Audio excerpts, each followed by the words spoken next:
Assalamualaikum warahmatullahi wabarakatuh. Teman-teman semua, mohon maaf ya, kita harus belajar secara daring karena kita tidak ada kesempatan untuk membahas materi 1 dan 2 secara langsung. Dari kemarin kan kita tidak bisa ketemu karena ada libur. Oke. Saya akan menjelaskan ini supaya tidak tertinggal materi.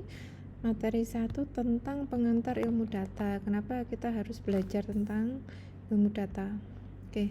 Jadi capaian pembelajarannya adalah mahasiswa mampu memahami pengertian apa itu data dan mampu memahami jenis-jenis data dan mampu mengenal sumber-sumber data. Oke. Kita kenali dulu apa itu data. Nah, jadi data itu kalau kita definisikan itu adalah sekumpulan informasi yang memberikan gambaran keadaan.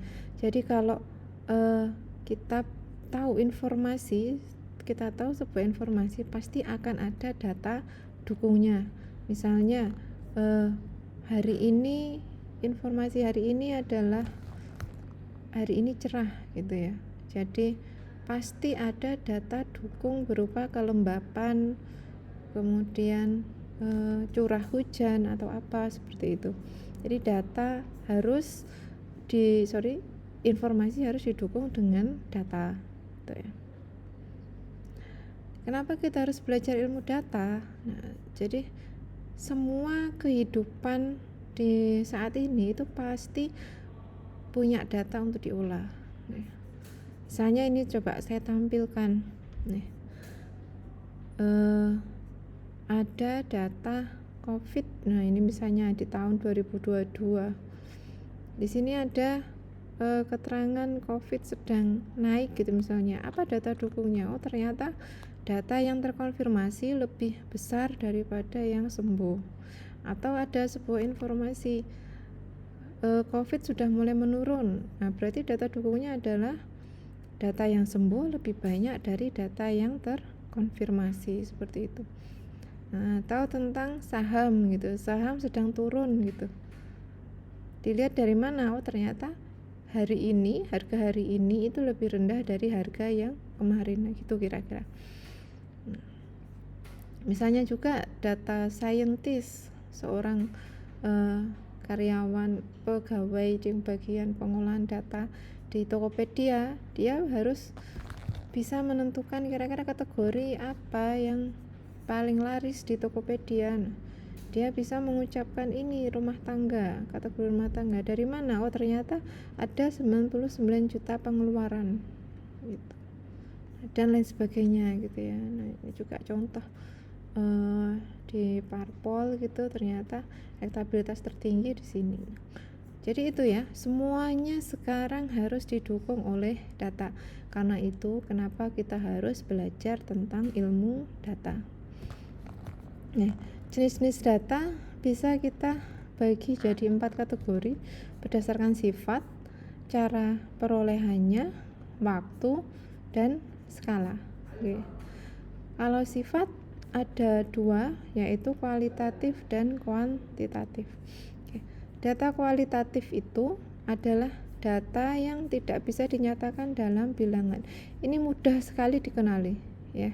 Biasanya kalau di komputer itu kita menggunakan string. Ya kan dia bukan bilangan ya, kita pakai string. Biasanya bentuknya adalah hasil wawancara berupa teks, opini dari sosial media. Kemudian ini hasilnya bisa berupa bilangan, ini baru kalau kita olah. Jadi data mentahnya adalah data kualitatif.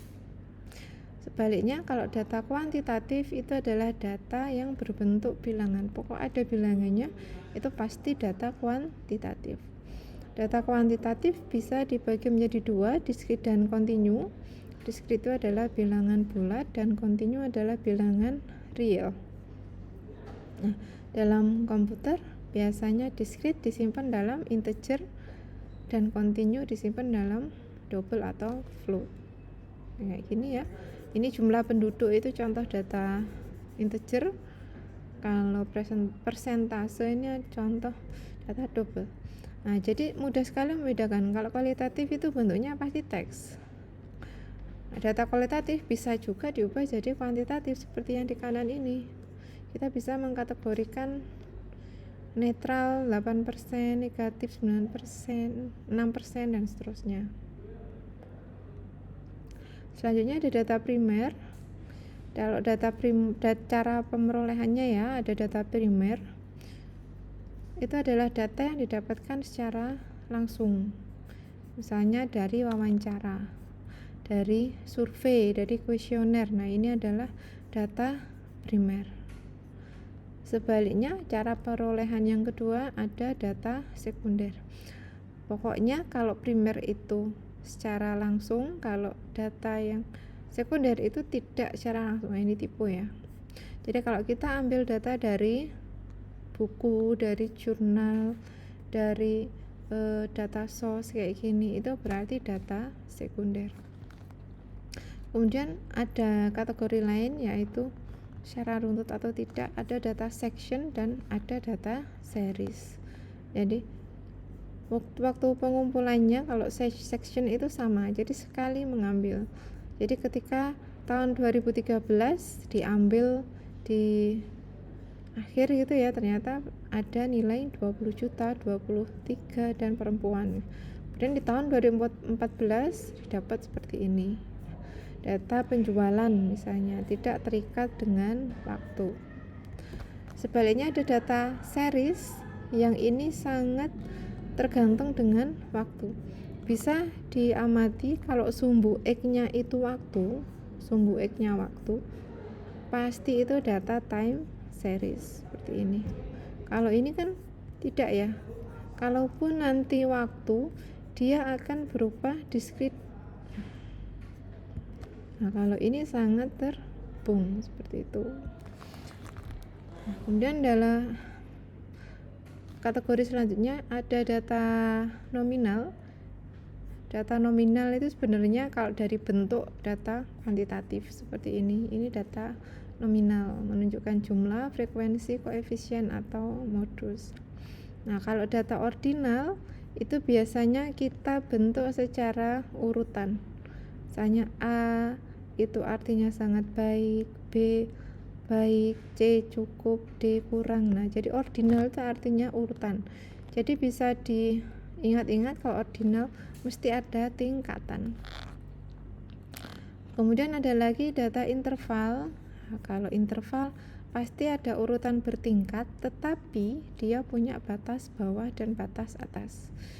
Jadi tidak hanya bertingkat saja, kalau ordinal hanya bertingkat, dan kalau interval itu setiap tingkatannya ada batas bawah, misalnya 0 batas bawah, 10 batas atas.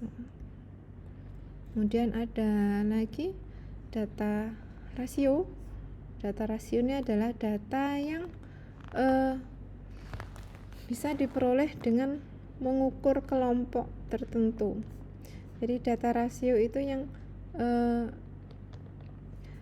memiliki nilai 0 mutlak sebagai ciri utama. Jadi tidak mungkin ada nilai negatif. Jadi nilai dari pengukuran gitu ya. Misalnya usia itu selalu dimulai dari 0 sampai sekian. Berat badan, nah itu kan diukur ya, diukur pakai ukuran, jadi nggak mungkin minus gitu ya. Nah, itu adalah contoh data rasio. Nah, itu kalau untuk macam-macam bentuk data ya. Nah, karena kita belajar ilmu data, kita harus banyak-banyak mengolah contoh-contoh data yang ada. Nah, ternyata di internet itu sudah tersebar repositori data terbuka. Kalian bisa akses uji, Kaggle, sosial media, atau Yahoo Finance untuk mendapatkan data secara free. Oke.